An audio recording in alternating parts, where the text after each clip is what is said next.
बिस्मिल्लाहिर्रहमानिर्रहीम। अस्सलाम वालेकुम नाज़रीन, आप देख रहे हैं अवाम बात शोबिज़ एंटरटेनमेंट से मुतल्लिक नई एपिसोड। आपका मेज़बान चौधरी सोहेब सादिक आपकी खिदमत में हाजिर है। आपको खुश आमदीद कहते हैं।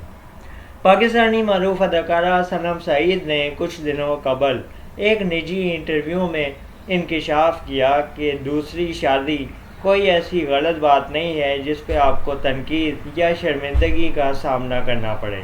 आपको शर्मिंदगी महसूस करने की ज़रूरत नहीं है। इंसान का अगर लाइफ पार्टनर साथ छोड़ जाए और ज़िंदगी में ऊंच नीच हो जाए तो ज़िंदगी को अकेले गुजारना और सदमे में रहना इससे बेहतर है कि इंसान अच्छे इंसान के साथ दोबारा इस हंसी खुशी ज़िंदगी को खुशगवार मुस्तकबिल की जानिब ले जाने की भरपूर कोशिश करे। अदाकारा सनम सईद की पहली शादी की नाकामी के बाद इनकी जब मोहिब मिर्ज़ा से शादी हुई तो इनसे अक्सर निजी इंटरव्यूज़ में ये सवालात होते हैं कि क्या इनका पहला एक्सपीरियंस ख़राब था और ये दूसरी शादी पे कितना खौफज़दा थी। सनम सईद ने कभी भी दूसरी शादी को बुरा नहीं कहा, बल्कि इन्होंने कहा कि जो एक्सपीरियंस मैंने अपनी लाइफ में किया है मैं उसका दूसरों को इनकरेज करूँगी और हमेशा दूसरों को इस हवाले से अच्छी टिप्स दूंगी। सनम सईद ने कहा कि बदकिस्मती से हमारे माशरे में ख़ातून का दूसरी शादी के बारे में सोचना या दूसरी शादी का इक़दाम इंतहाई गैर मुनासिब समझा जाता है और उस पर शदीद तनकीद का सामना उसे करना पड़ता है, जो कि गलत बात है।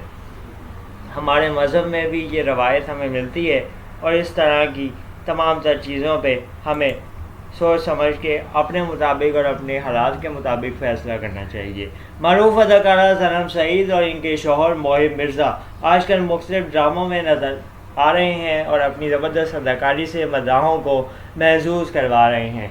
मोहिब मिर्ज़ा और सनम सईद मुतअद्दिद इंटरव्यूज़ में इकट्ठे शादी के बाद मौजूद पाए गए हैं और इन्होंने शिरकत करके मुख्तलिफ सवालात के जवाब दिए हैं। इत्तेफाक से मोहिब मिर्ज़ा और सनम सईद दोनों की पहली शादी की नाकामी के बाद दूसरी शादी की खबरें जब गर्दिश करना शुरू हुई तो नाज़रीन ने तेज़ी से इन सवालात पर गौर शुरू कर दिया कि क्या इनकी ये शादी भी नाकाम तो नहीं हो जाएगी, जिस पे सनम सईद और मोहिब मिर्ज़ा ने नाज़रीन की अच्छी खासी तसल्ली करवाते हुए कहा है कि लोगों को दूसरों की ज़िंदगियों में टाइम गुजारना बहुत अच्छा लगता है। अपने काम से काम रखना चाहिए और दूसरों के लिए दुआ करनी चाहिए। इस तरह की मज़ीद वीडियोस के लिए अपने चैनल को सब्सक्राइब कर लीजिए और इस चैनल पे अपनी वीडियो के आखिर में राय ज़रूर दीजिए ताकि हमें पता चले कि आपको वीडियो पसंद आ रही है या आप वीडियो में किसी बेहतरी की गुंजाइश समझते हैं। अगले व्लॉग में मज़ीद मौजू के साथ आपके मेज़बान चौधरी सोहेब सादिक हाजिर होगा। तब तक के लिए अल्लाह हाफिज़। पाकिस्तान जिंदाबाद।